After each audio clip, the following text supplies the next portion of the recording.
മനുഷ്യ വന്യജീവി സംഘർഷവുമായി ബന്ധപ്പെട്ട് ജില്ലാതല യോഗം ചേർന്നു. ജില്ലാ കളക്ടർ വി.ആർ. വിനോദിന്റെ അധ്യക്ഷതയിൽ ചേർന്ന യോഗത്തിൽ ജനപ്രതിനിധികളും ഉദ്യോഗസ്ഥരും സംബന്ധിച്ചു.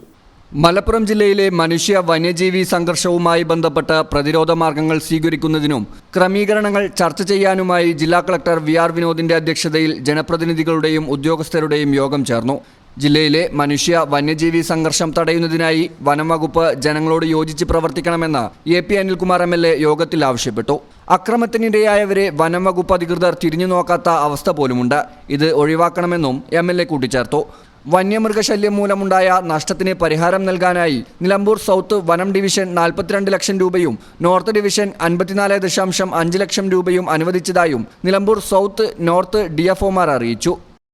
വന്യമൃഗങ്ങളുടെ ആക്രമണ ഭീഷണിയുള്ള സ്ഥലങ്ങളിൽ പൊതുജനങ്ങൾക്ക് മുന്നറിയിപ്പും ഉപദേശവും നൽകുന്നതിന് സോഷ്യൽ മീഡിയ ഗ്രൂപ്പുകൾ രൂപീകരിക്കാൻ ജില്ലാ കളക്ടർ നിർദ്ദേശം നൽകി. അതോടൊപ്പം വന്യജീവി ആക്രമണം തടയുന്നതിന്റെ ഭാഗമായി വനമേഖലയോട് ചേർന്നുള്ള തോട്ടങ്ങളിലെ കുറ്റിക്കാടുകളും അടിക്കാടുകളും മറ്റ് കാട്ടുചെടികളുടെ വളർച്ചയും നീക്കം ചെയ്ത് പ്രദേശം വൃത്തിയാക്കാൻ ഉടമകൾക്ക് നിർദ്ദേശം നൽകും. ഭക്ഷണവും വെള്ളവും തേടി മൃഗങ്ങൾ വനം വിട്ട് മനുഷ്യവാസ സ്ഥലത്തേക്ക് കടക്കുന്ന സംഭവങ്ങൾ കുറയ്ക്കുന്നതിന് വനമേഖലയിൽ ആവശ്യമായ ജലസ്രോതസ്സുകൾ സൃഷ്ടിക്കുന്നത് ഉറപ്പാക്കും.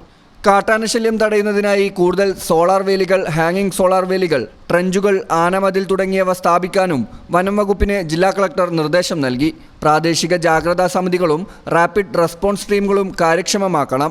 വന്യമൃഗശല്യം വ്യാപകമായ ഇടങ്ങളിൽ മുന്നറിയിപ്പ് ബോർഡുകൾ സ്ഥാപിക്കണം. വനവിഭവശേഖരണത്തിനായി ഉൾക്കാടുകളിലേക്ക് പോകുന്ന ആദിവാസികൾക്ക് വന്യമൃഗശല്യവുമായി ബന്ധപ്പെട്ട് സ്വീകരിക്കേണ്ട മുൻകരുതലുകൾ സംബന്ധിച്ച് പ്രത്യേകം ബോധവൽക്കരണം നൽകണമെന്നും യോഗത്തിൽ നിർദ്ദേശമുയർന്നു.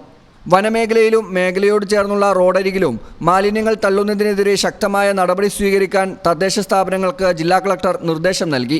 ജില്ലയിലെ മനുഷ്യ വന്യജീവി സംഘർഷങ്ങൾ തടയുന്നതിന് പൊതുജനങ്ങളുടെയും ഉദ്യോഗസ്ഥരുടെയും തദ്ദേശ സ്ഥാപനങ്ങളുടെയും കൂട്ടായ സഹകരണവും കളക്ടർ അഭ്യർത്ഥിച്ചു. പ്ലാനിംഗ് കോൺഫറൻസ് ഹാളിൽ ചേർന്ന യോഗത്തിൽ A P. Anilkumar MLA., Perinthalmanna sub collector Apoorva Tripathi, divisional forest ഓഫീസർമാരായ പി. കാർത്തിക്, ജി. ധനിക് ലാൽ, മലയോര മേഖലയിലെ തദ്ദേശ വകുപ്പ് അധ്യക്ഷർ, സെക്രട്ടറിമാർ, വിവിധ വകുപ്പ് ജില്ലാതല ഉദ്യോഗസ്ഥർ തുടങ്ങിയവർ പരിപാടിയിൽ സംബന്ധിച്ചു. News bureau, Malappuram. ഇനി എല്ലാ ആഘോഷങ്ങളും കവിതയിൽ നിന്നാകും. കവിത ഗോൾഡൻ ഡയമണ്ട്സ്.